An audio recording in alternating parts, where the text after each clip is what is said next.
Hello, this is #3. Today we are going to show you how to run any Windows program on a Mac. And it works from Mountain Lion, so 10.8, all the way through to Mojave 10.14, and I don't know about Catalina. So let's get started. What you want to do first is you're going to head to this link, winehq.org. So then, for you it might be different. You want to choose the stable version. In my case, it's 5.0.1. So click on that, and then go to the binary package. So you press this. And then you scroll down, and you press macOS. It also works on Android and certain distros of Linux. But for now, I'm going to choose macOS.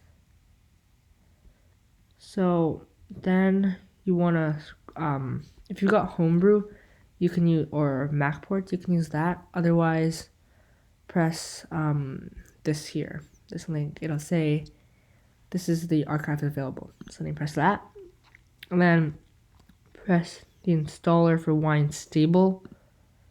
Press that. It'll download that file. So you just get that. Wait for this.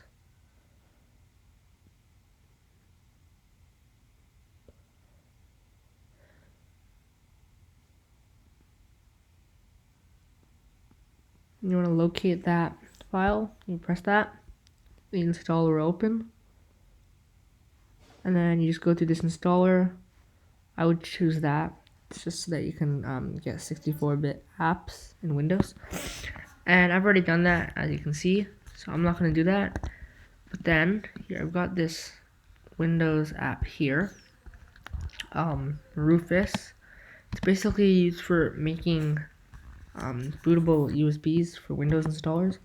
So I got that. It's just a portable version. And here you can see. It's a .exe file. It says open with Wine Stable. So then you just double click that like any other app. That thing will pop up. You have to give it a few moments. The first time it may show a thing and it'll say some random things about installing something. Just click on that, let it. It'll make another file there, and that's it. And then this is in the app. This is what the actual app is. See? And then image, select, device, that's just your USB. This one will pop up. It's whatever app you choose. And that's it. Thanks for watching. Wait. Hold on.